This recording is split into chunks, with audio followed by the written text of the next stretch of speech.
کروانے کی صورت یارب۔ اللہ رب العزت نے انسان کو جو زندگی عطا فرمائی، اس زندگی کے مختلف ادوار ہیں، مختلف دور ہیں۔ ایک دور وہ پہلا دور کہ جس میں انسان پیدا ہوا اور پیدا ہونے کے بعد بچہ ہے، بالکل سمجھ بوجھ نہیں، وہ بھی ایک دور ہے جس کے اندر کھانے پینے کی تمیز نہیں، والدین اسے سکھاتے ہیں، اور پھر آہستہ آہستہ والدین کی محبت سے، والدین کی شفقت سے وہ بچہ پروان چڑھتا ہے اور پھر بولنا سیکھتا ہے، چلنا سیکھتا ہے، اور پھر یہ بچے سے اپنی پکی عمر کی طرف، جوانی کی طرف وہ رجوع کرتا ہے، اور جوانی میں پھر جو ہے قدم رکھتا ہے، بلوغت میں قدم رکھتا ہے، اور یہ بھی ایک دور ہے، ایک بچپن کا دور ہے اور ایک جوانی کا دور ہے، اور پھر جوانی سے پھر دوبارہ بڑھاپے کی طرف، یہ بھی ایک منزل ہے، یہ بھی ایک دور ہے۔ رب العزت نے قرآن مجید کے اندر انسان کے مختلف زندگی کے ادوار اور زندگی کے مختلف دور ان کو بیان کرتے ہوئے خالق کائنات عز و جل ارشاد فرماتا ہے، ثم یخرجکم طفلا ثم لتبلغوا اشدکم ثم لتکونوا شیوخا ومنکم من یتوفی من قبل ولتبلغوا اجلا مسمى ولعلکم تعقلون۔ رب العزت ارشاد فرماتا ہے، ثم یخرجکم طفلا، پھر ہم نے انسان کو بچپن کی حالت سے جو ہے وہ ہم اس کو پیدا کرتے ہیں، بچپن کی حالت میں اسے بھیجتے ہیں، اخراج کرتے ہیں، ثم لتبلغوا اشدکم، پھر اسے بچپن سے ہم جوانی کی طرف لے جاتے ہیں اور پکی عمر کی طرف لے جاتے ہیں، اور پھر وہ پختہ عمر کی طرف چلتا ہے، اور یہ اللہ رب العزت کے فضل و کرم سے ہے۔ ماں باپ کی بظاہر پرورش ہوتی ہے لیکن حقیقی پالنے والا تو اللہ رب العزت ہے، خالق کائنات عز و جل حقیقت میں پالنہار ہے، جو بچے کو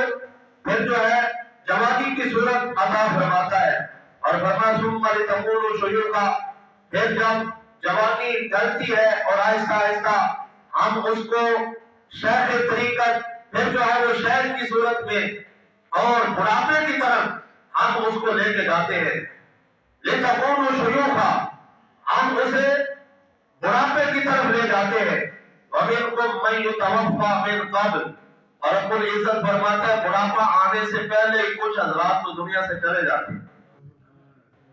کسی پر جو ہے وہ بڑھاپا آتا بھی نہیں، جوانی سے ہی وہ اللہ کی بارگاہ میں رجوع کرتے ہیں، رب العزت کی طرف لوٹ جاتے، کوئی بچپن میں ہی لوٹ جاتے، کوئی جوانی میں لوٹ جاتے، اور ان پر بڑھاپا نہیں آتا، اور فرمایا پھر وَلِتَبْلُغُوا أَجَلًا مُّسَمًّى وَلَعَلَّكُمْ تَعْقِلُونَ، یہ رب العزت کا کرم ہے کہ جسے ہم یہ پکی عمر تک،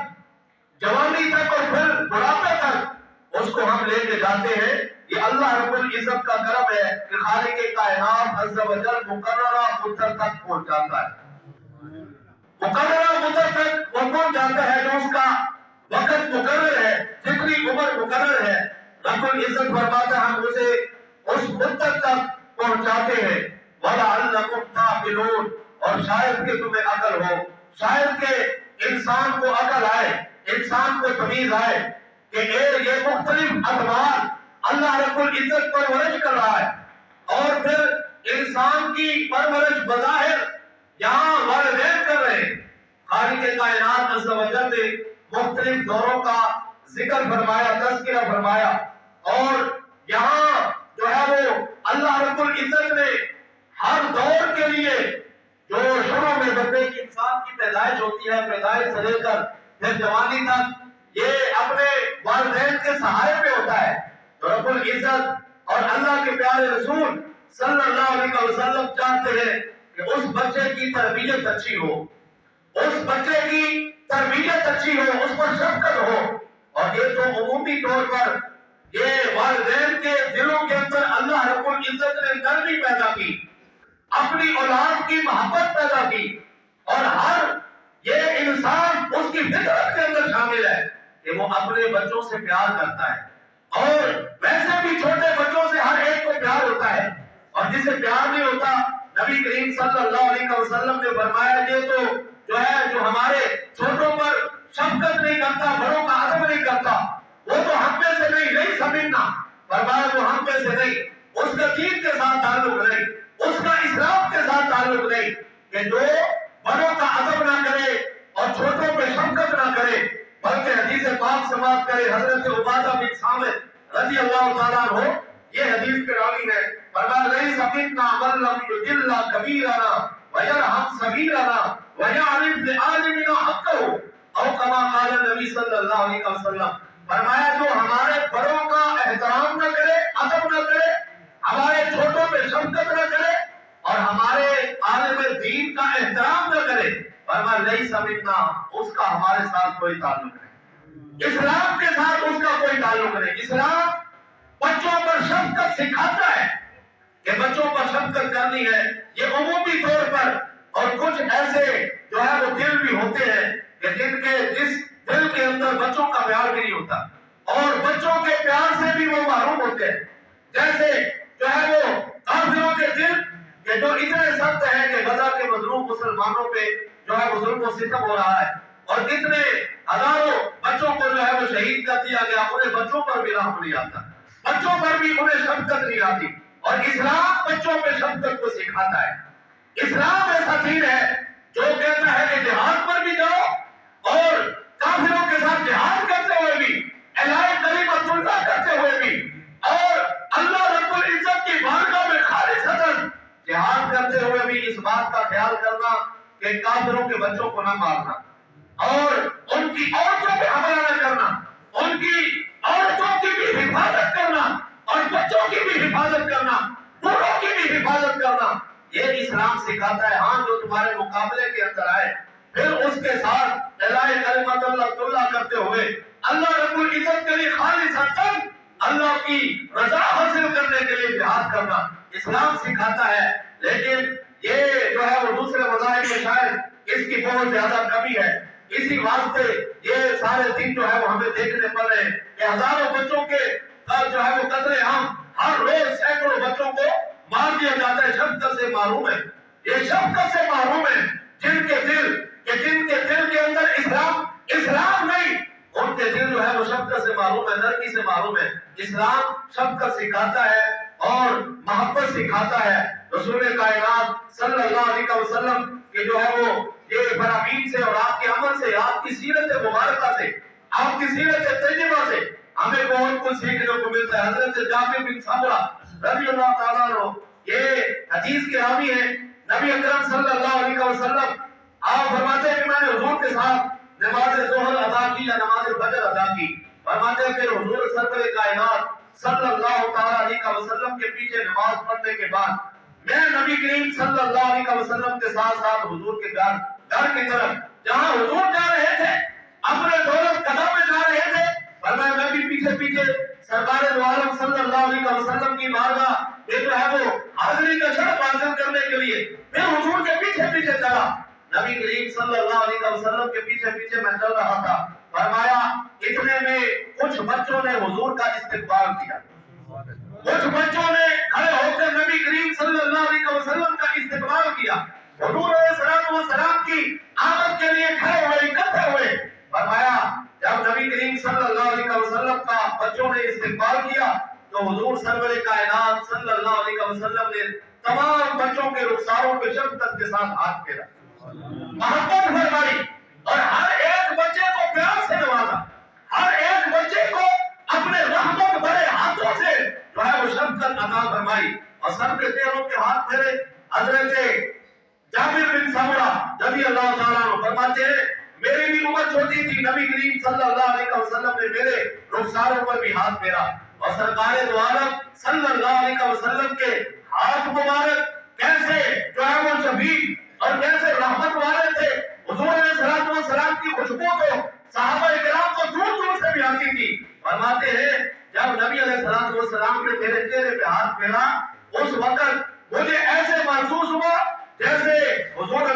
والسلام نے ابھی ابتار جو خوشبو بنانے والا ہے اس نے اپنے خوشبو کے برتن سے جیسے ہاتھ نکال کر ہاتھوں کو جو ہے وہ پھیرا ہو، اور میں ایسے لگ رہا تھا جیسے ابھی حضور علیہ الصلوۃ والسلام نے اپنے ہاتھوں پہ بہت زیادہ خوشبو لگائی، اور سرکار دو عالم صلی اللہ علیہ وسلم کے ہاتھوں کی ٹھنڈک اور آپ کے دست مبارک کی خوشبو،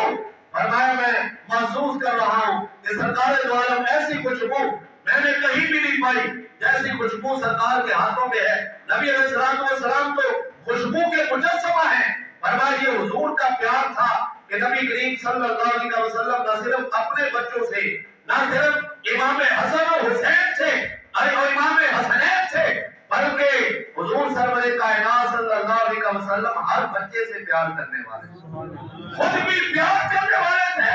اور پیار کو سکھانے والے تھے۔ نبی کریم صلی اللہ علیہ وسلم شفقت کا درس دینے والے تھے۔ آج جو والدین اپنے بچوں سے پیار کرتے ہیں یہ بھی حضور کی رحمت اور حضور کے پیار کا صدقہ ہے۔ نبی کریم صلی اللہ علیہ وسلم نے یہ مومنین کو، مسلمانوں کو سکھایا ہے کہ اپنے بچوں سے بھی پیار کرنا ہے، دوسروں کے بچوں سے بھی پیار کرنا ہے۔ نبی کریم صلی اللہ علیہ وسلم نے شفقت بڑے ہاتھ جو ہے رکھے۔ اسی طرح تیسری حدیث پاک حضرت سیدنا عبداللہ بن ہشام رضی اللہ تعالیٰ عنہ آپ بیان کرتے ہیں کہ میں چھوٹا تھا تو نبی کریم صلی اللہ علیہ وسلم کی بارگاہ میں میری والدہ مجھے لے کر آئی، حضور سرور کائنات صلی اللہ علیہ وسلم نے میرے سر پہ اپنا دست مبارک رکھا، فرمایا میری ماں نے حضور کی بارگاہ میں مجھے پیش کیا، فمسح رأسہ ودعا لہ، فرمایا پھر حضور علیہ السلام نے میرے سر کے اوپر اپنا ہاتھ پھیرا اور میرے لیے دعا فرمائی، ودعا لہ بالبرکہ، برکت کی دعا کی۔ اسی برکت کی دعا کا اثر تھا کہ حضرت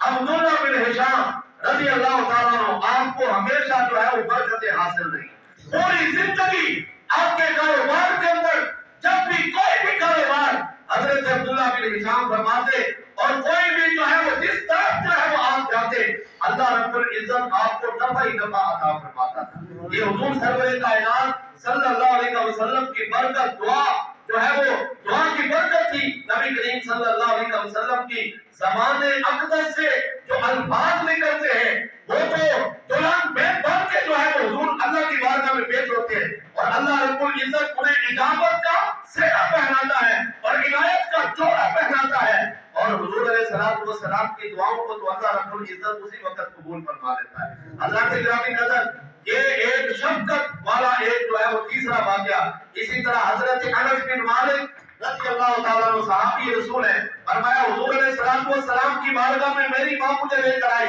اور میں چھوٹا تھا، نبی کریم صلی اللہ علیہ وسلم کی بارگاہ میں میری ماں نے پیش کر دیا، یہ چھوٹا انس ہے اسے اپنے پاس رکھے۔ حضور علیہ السلام اب انس کو پاس رکھتے ہیں اور پیار سے اسے انیس فرماتے،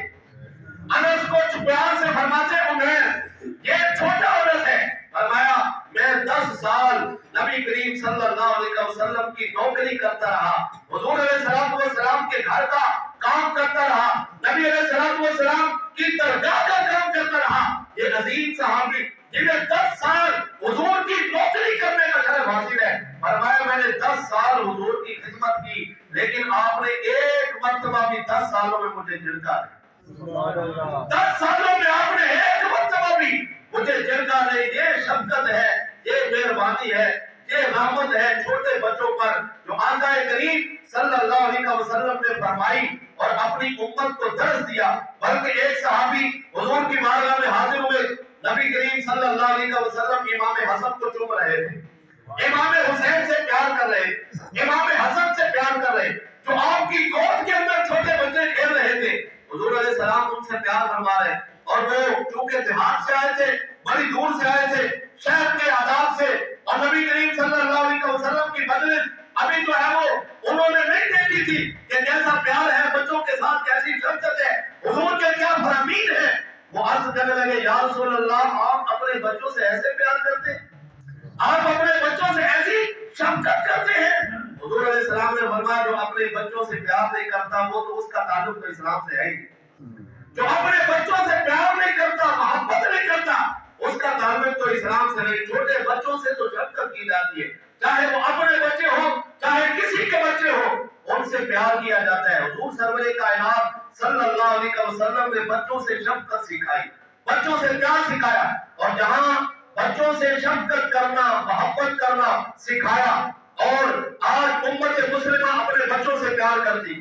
اور دوسرے کے بچوں سے بھی پیار کرتی ہے۔ حضرات گرامی قدر، یہ نبی علیہ السلام کا سکھایا ہوا پیار ہے۔ ایسے ہی نبی کریم صلی اللہ علیہ وسلم نے اپنی اولاد کی تربیت کرنے کا بھی حکم دیا۔ فرمایا اپنے بچوں سے پیار بھی کرو اور اپنے بچوں کی تربیت بھی کرو، اپنے بچوں کو سکھاؤ بھی۔ جب وہ پیدا ہوئے پھر انہیں جو ہے وہ تم جیسے وہ جو ہے وہ بولنا آہستہ آہستہ سکھاتے ہو، جیسے ان کے منہ کے اندر لقمے رکھتے ہو، جیسے انہیں کھانا سکھاتے ہو، انہیں چلنا سکھاتے ہو اور انہیں بولنا سکھاتے ہو، فرمایا ایسے ہی اپنے بچوں کی تربیت بھی کرو۔ جو اپنے بچوں کی تربیت کرتا ہے حقیقی معنی میں وہی اپنے بچے کا احسان کرتا ہے۔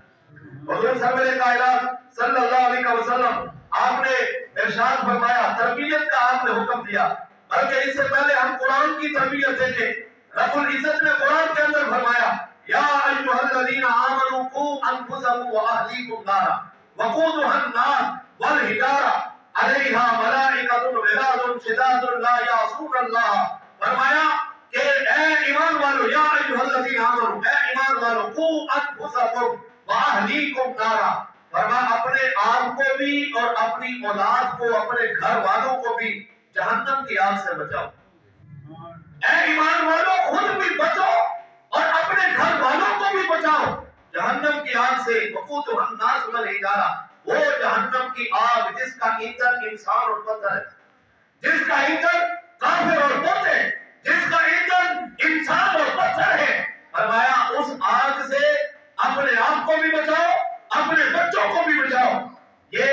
جو ہے وہ اللہ رب العزت کا حکم، گھر والوں کو بچاؤ، یہ نہیں کہ صرف خود ہی بچو اور خود جو ہے وہ نمازی بن جاؤ لیکن بچے نمازی نہیں، اولاد نمازی نہیں، اولاد جو ہے وہ قرآن کی طرف نہیں آ رہی، اولاد اسلام کی طرف نہیں آ رہی، اولاد جو ہے وہ جو مرضی کرتی ہے، ہم نے اس کو کھلی چھٹی دے دی، گھر کے اندر بھی چھٹی دے دی، گلی بازار کے اندر بھی چھٹی دے دی۔ ایسا نہیں، بلکہ اسلام کہتا ہے خود بھی بچو اور اپنے گھر والوں کو، اپنی اولاد کو بھی بچاؤ۔ اور حضور سرور کائنات صلی اللہ تعالی علیہ وسلم، سب بولے صلی اللہ تعالی علیہ وسلم، نبی علیہ السلام کا فرمان، فرمایا ما نحل والد ولدا من نحل افضل من ادب حسن، او کما قال نبی صلی اللہ علیہ وسلم۔ ہم اپنے بچوں کو تحفہ دیتے، گاڑیوں کا تحفہ، چھوٹے بچوں کو گاڑیوں کا تحفہ، جہازوں کا تحفہ، اور کبھی جو ہے وہ کوئی تحفہ، کبھی کوئی تحفہ، اپنے بچوں کو ہم تحفہ دے رہے ہیں کہ ہمارے بچے خوش ہو جائیں،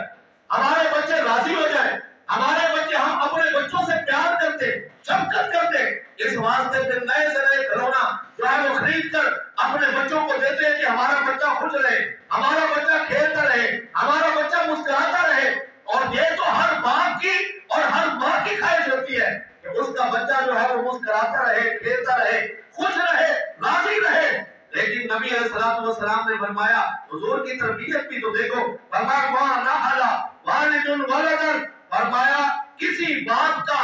اپنے بیٹے کے لیے اس سے بڑھ کر کوئی تحفہ نہیں کہ وہ اپنی اولاد کو ادب سکھا دے، اچھا ادب سکھا دے اور اچھی تربیت کر دے۔ فرمایا ہر والدین کا، والد ہو یا والدہ ہو، فرمایا اس کا بہترین تحفہ اولاد کے لیے یہ ہے کہ وہ اپنی اولاد کی نیک تربیت کرے، اپنی اولاد کو دین سکھا دے، اپنی اولاد کی دینی تربیت کر دے، اپنی اولاد کو دین سکھائے، اپنی اولاد کو قرآن سکھائے، اپنی اولاد کو جو ہے وہ اسلام کے متعلق چیزیں جو ہے وہ سکھائے۔ فرمایا یہ سب سے بہترین تحفہ ہے۔ گاڑیوں کا تحفہ، جہازوں کا تحفہ، یہ دنیا کے تحفے، یہ تو دنیا میں رہ جائیں گے اور یہ تو وقتی جو ہے وہ تحفے ہیں، لیکن فرمایا جو ہمیشہ والا تحفہ ہے، جو قبر کے اندر بھی کام آئے گا، حشر کے اندر بھی کام آئے گا، اور جس سے نہ صرف وہ جو ہے وہ اس بچے کے کام آئے گا بلکہ وہ والدین کے بھی کام آئے گا، نہ صرف بچوں کے کام بلکہ والدین کے بھی کام آئے گا، نہ صرف دنیا کے اندر بلکہ آخرت میں بھی کام آئے گا۔ فرمایا وہ تحفہ ہے اپنی اولاد کی اچھی تربیت کرنا۔ اپنی اولاد کو دین سکھانا، اپنی اولاد کو جو ہے وہ یہ قرآن سکھانا اور نبی کریم صلی اللہ علیہ وسلم کی احادیث سکھانا، اپنی اولاد کو جو ہے وہ اسلاف کے طریقے بتانا، اپنی اولاد کو اسلاف کی باتیں سکھانا کہ ہمارے بڑے جو ہے ان کے اندر کیا اوصاف تھے۔ اللہ کے گرامی قدر، یہ نبی کریم صلی اللہ علیہ وسلم کا فرمان علی شان۔ اور تربیت سے متعلق یہ نہ کوئی بندہ جو ہے وہ سمجھے کہ اولاد کی تربیت نہیں کی تو کون سا ہم سے پوچھا جائے گا، جیسا کہ پچھلے جمعہ پر بھی ہم نے حدیث پاک سماعت کی تھی، کلکم راعٍ وکلکم مسئول عن رعیتہ۔ حضور علیہ السلام نے فرمایا کہ ہر ایک تم میں سے جو ہے وہ ذمہ دار ہے اور ہر ایک حکمران ہے، اور فرمایا قیامت والے دن اس کی رعایا کے بارے، اس کی ذمہ داری کے بارے اس سے سوال ہوگا، پوچھا جائے گا کہ تم اپنے گھر کے جو ہے وہ یہ افسر تھے، اپنے گھر کے ذمہ دار تھے، اپنی اولاد کے ذمہ دار تھے، تم نے کیسی تربیت کی؟ فرمایا یہ قیامت والے دن سوال ہوگا۔ حضرت خواجہ حسن بصری رحمت اللہ تعالی علیہ آپ سے ایک جو ہے وہ فرمان رسول مروی ہے، فرمایا ان اللہ سائل کل راع مسترعاہ احفظ ام ضیع حتی یسأل الرجل من اہل بیتہ او کما قال نبی صلی اللہ علیہ وسلم۔ حضرت خواجہ حسن بصری فرماتے ہیں نبی کریم صلی اللہ علیہ وسلم کا ارشاد کرام حضور کی حدیث کو روایت کرتے، فرمایا ہر ذمہ دار کو اس کی ذمہ داری کے بارے میں پوچھا جائے گا قیامت والے دن، ہر ذمہ دار کو اس کی ذمہ داری کے بارے میں پوچھا جائے گا۔ اور والدین اپنی اولاد کے ذمہ دار ہوتے ہیں، والدہ اپنے بچوں کی ذمہ دار ہے، والد اپنے بچوں کا ذمہ دار ہے، اگر والد نہیں تو پھر جو بھی سرپرست ہے وہ بچوں کا ذمہ دار ہے، اگر ہر ذمہ دار سے اس کی ذمہ داری کے بارے میں پوچھا جائے گا احافظ ام ضیع، کیا تم نے ذمہ داری پوری کی یا اس کو ضائع کر دی؟ ذمہ داری پوری کی، اپنی اولاد کی تربیت کی، یا تم نے جو ہے وہ پسے پشت ڈال دیا اور تم نے قرآن کو سمجھے نہیں، حدیث کو سمجھے نہیں، اور تم نے اللہ کے فرمان کو سمجھے نہیں، ضائع کر دیا۔ فرمایا حتی یسأل الرجل عن اہل بیتہ، ہر بندے سے اس کے گھر والوں کے متعلق سوال ہوگا۔ نبی کریم صلی اللہ علیہ وسلم کا فرمان ہر بندے سے پوچھا جائے گا کہ اس کے گھر والے کیسے تھے، ان کی تربیت نہیں ہوئی اور وہ جو ہے کیا کرتے رہے، تم گھر کے افسر تھے، تم گھر کے بڑے تھے اور تم نے اپنی اولاد کی، اپنے گھر والوں کی، اپنی بہنوں کی، اپنے بچوں کی، بچیوں کی تم نے تربیت کیوں نہیں کی؟ یہ اسلام جو ہے وہ سکھاتا ہے کہ اپنے بچوں کی تربیت کرے۔ آج جو ہے لمحہ فکریہ یہ ہے کہ آج ہماری اولاد نمازی نہیں اور ہم ان سے نہیں پوچھتے، آج ہماری اولاد قرآن نہیں پڑھتی، ہم نہیں پوچھتے، آج ہماری اولاد جو ہے وہ مسجد کا رخ نہیں کرتی، ہم جو ہے وہ نہیں بولتے، آج ہمارے سامنے ہماری اولاد، ہمارے بچے ایک دوسرے کو گالیاں دے رہے، ہم نہیں پوچھتے، آج ہماری جو ہے وہ اولادیں گلی محلے کے اندر ایک دوسرے کو گالیاں دے رہی ہے یا جو ہے وہ اس طرح فساد برپا کرتی ہے، لیکن ہم اپنی اولاد کو نہیں پوچھ رہے۔ آقا کریم صلی اللہ علیہ وسلم نے اپنی اولاد کی تربیت کرنے کا حکم فرمایا۔ حضور سرور کائنات صلی اللہ علیہ وسلم نے جو بچوں کی تربیت کے متعلق جو آپ کے ارشاد گرامی ہے، اللہ رب العزت کے جو فرامین ہے، سب سے پہلے جو اپنی اولاد کو سکھانے والی چیز ہے، اپنی اولاد کو کیا سکھایا جائے؟ سب سے پہلے اپنی اولاد کی عقائد کی تربیت کرے، اپنی اولاد کا عقیدہ درست کرے کہ ہمارے بچے جو ہیں ان کا عقیدہ کیا ہے، اللہ کے بارے عقیدہ کیا ہے، اللہ کے رسولوں کے بارے عقیدہ کیا ہے، فرشتوں کے بارے عقیدہ کیا ہے، اور جو ہے وہ کتابوں کے بارے عقیدہ کیا ہے، ہمارے عقائد کیا ہے، صحابہ کے بارے عقیدہ کیا ہے، اہل بیت کے بارے عقیدہ کیا ہے۔ سب سے پہلے اپنی اولاد کو عقیدہ سکھاؤ۔ یہی وجہ ہے کہ ہم اپنی اولاد کی تربیت عقائد کے حوالے سے نہیں کرتے تو پھر وہ کبھی کہیں جاتے ہیں، کبھی کہیں جاتے، ڈر مگاتے ہیں، ان کی زندگی کے اندر اسی طرح جو ہے یہ ڈاما ڈول چلا رہتا ہے، کبھی کہیں گئے، کبھی کہیں گئے، پتہ ہی نہیں، تربیت نہیں ہوئی کہ یہ عقائد جو ہے وہ کتنے ضروری ہے۔ سب سے پہلے عقیدہ ضروری ہے، اس کے بعد نماز ہے، اس کے بعد قرآن ہے، بلکہ آئیے حدیث پاک سنیں جو ہے وہ سرکار دو عالم صلی اللہ علیہ وسلم کا فرمان، حضرت سیدنا جندب بن عبداللہ رضی اللہ تعالیٰ عنہ آپ عرض کرتے ہم چھوٹے تھے تو سرکار کی بارگاہ میں چلے گئے، حضور علیہ السلام کی بارگاہ میں چلے گئے، فرمایا ہمیں آقا کریم صلی اللہ علیہ وسلم نے سب سے پہلے عقیدہ سکھایا، فَتَعَلَّمْنَا الْإِيمَانَ، ہمیں سب سے پہلے ایمان سکھایا گیا، عقیدہ سکھایا گیا کہ اللہ کے بارے کیا عقیدہ ہے، توحید کا عقیدہ آتا ہے کہ نہیں آتا، توحید کا عقیدہ جو ہے یہ آتا ہوگا تو پھر بندہ شرک سے بچے گا نا، پھر بندہ مشرک نہیں ہوگا، پھر بندہ کی جو ہے وہ توحید پرست رہے گا۔ فرمایا سب سے پہلے آقا کریم صلی اللہ علیہ وسلم نے ہمیں عقیدہ سکھایا، اور فرمایا اس کے بعد نبی کریم صلی اللہ علیہ وسلم نے ہمیں قرآن سکھایا، اور پھر فرمایا جب آقا کریم نے ہمیں قرآن سکھایا تو اللہ نے ہمارے ایمان میں اضافہ کر دیا۔ قرآن سیکھنے کی برکت سے ہمارے ایمان کے اندر اضافہ ہوا۔ فرمایا قرآن سکھانے سے پہلے بھی حضور نے عقیدہ سکھایا، تو پتہ چلا عقیدہ کتنا ضروری ہے۔ سب سے پہلے اپنی اولاد کو عقائد سکھائے، عقیدہ سکھائے، کہیں ایسا نہ ہو کہ پھر ایک ہی گھر ہو، کوئی کسی طرح نماز پڑھ رہا ہے، کوئی کسی طرح نماز پڑھ رہا ہے، کسی کا عقیدہ کیا ہے، کسی کا عقیدہ کیا ہے، اور 3-4 بھائی ہیں، سب کا عقیدہ مختلف، ہر ایک کا عقیدہ مختلف، کوئی کسی مسجد میں، کوئی کسی مسجد میں، کوئی جو ہے وہ کسی طرف اور کوئی دوسری طرف۔ فرمایا سب سے پہلے اپنی اولاد کا عقیدہ اور عقیدے کا قبلہ درست کرو، اور پھر اس کے بعد نماز ہے، اس کے بعد قرآن ہے۔ فرمایا پھر قرآن سکھاؤ، اللہ کا قرآن سکھاؤ، پڑھنا سکھاؤ، اور قرآن کو سیکھنے کی محبت ان کے اندر پیدا کرو، شوق پیدا کرو۔ یہ کس کی ذمہ داری ہے؟ استاد سے پہلے والدین کی ذمہ داری، استاد کی بارگاہ میں آنے سے پہلے والدین کی ذمہ داری کہ قرآن کی محبت سکھائے۔ تو کیسے آئے گی محبت؟ کیسے بچہ نمازی بنے گا؟ جب والدین خود نمازی ہوں گے، جب والدین خود نمازی ہوں گے، والدین خود جو ہے وہ تربیت یافتہ ہوں گے، اور والدین خود قرآن سے محبت کرنے والے ہوں گے، پھر جو ہے وہ اولاد بھی قرآن سے محبت کرے گی۔ والدین اگر جو قرآن نہیں آتا لیکن گھر میں پڑھا ہوا قرآن، اگر والد ہر روز اپنی اولاد کے سامنے اسے کھولے، اسے چومے، اسے پیار کرے، اسے محبت کرے، تو کیا بچوں کے سینوں میں محبت پیدا نہیں ہوگی؟ بچوں کے سینوں میں یقیناً محبت پیدا ہوگی۔ اسی لیے میرے آقا کریم صلی اللہ علیہ وسلم نے فرمایا نفل نماز گھر پڑھا کرو، تاکہ تمہاری اولاد تمہیں دیکھے، تمہارے بچے تمہیں دیکھیں، تمہاری بچیاں تمہیں دیکھیں، تمہارے گھر والے تمہیں نماز پڑھتے دیکھیں اور وہ بھی نمازی بن جائیں۔ جب وہ تمہیں دیکھیں گے کہ ہمارا والد اٹھتا ہے اور تہجد کے وقت مصلی بچھاتا ہے، وضو کرتا ہے، مصلی بچھاتا ہے، 2 رکعت نماز پڑھتا ہے، جب تہجد کی 8 یا 12 رکعتیں پڑھتا ہے، تو پھر اولاد بھی تربیت یافتہ ہو جائے گی، اولاد بھی اٹھنا شروع کر دے گی، اولاد بھی جو ہے وہ مصلی بچھانا شروع کر دے گی، اور اس کا صلہ، اس کا جو ہے وہ فائدہ کیا ہوگا؟ دنیا میں فائدہ نہیں ہوگا۔ جب تم قبر میں چلے جاؤ گے اولاد پھر بھی نمازی رہے گی، اولاد پھر بھی قرآن پڑھتی رہے گی، اور جب تم قبروں میں جاؤ گے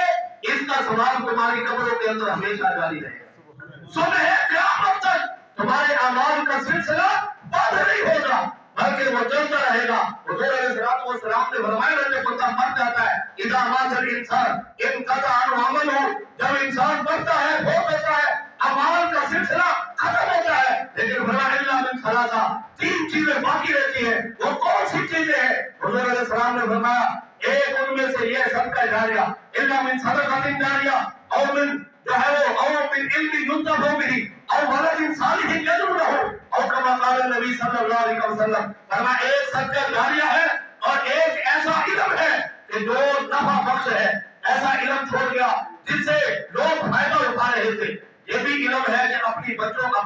کو نماز سکھا دیا، اپنے بچوں کو قرآن سکھا دیا۔ فرمایا یہ ایسا علم ہے جو نفع بخش ہے، اور یہ بچہ پڑھتا رہے گا، آگے سکھاتا رہے گا، اور والد کی قبر میں اسے ثواب پہنچتا رہے گا، دادے کی قبر میں اسے ثواب پہنچتا رہے گا۔ اگر اس کا پوتا نمازی ہے، اگر اس کا پوتا جو ہے وہ قرآن پڑھنے والا ہے، تو فرمایا یہ ثواب کا سلسلہ جاری رہے گا۔ اور والد صالح يدعو له، اس میں تو انہوں نے واضح فرما دیا، فرمایا ایسی اولاد چھوڑ گیا کہ جو اولاد نیک تھی، صالح تھی، دعا کرنے والی تھی، نیک تھی، صالح تھی، اور دعا کرنے والے تھی یہ کیسے ہوگا، یہ اولاد کیسے چھوڑے گا، جب اپنی اولاد کی تربیت کرے گا، جب اپنی اولاد کو آداب سکھائے گا تو سب سے پہلے اپنی اولاد کے عقائد کا، عقیدے کا قبلہ درست کرنے کی ضرورت ہے، اس کے بعد قرآن سکھانا، اور پھر نبی کریم اللہ اور اللہ کے رسول کا پیار سکھانا۔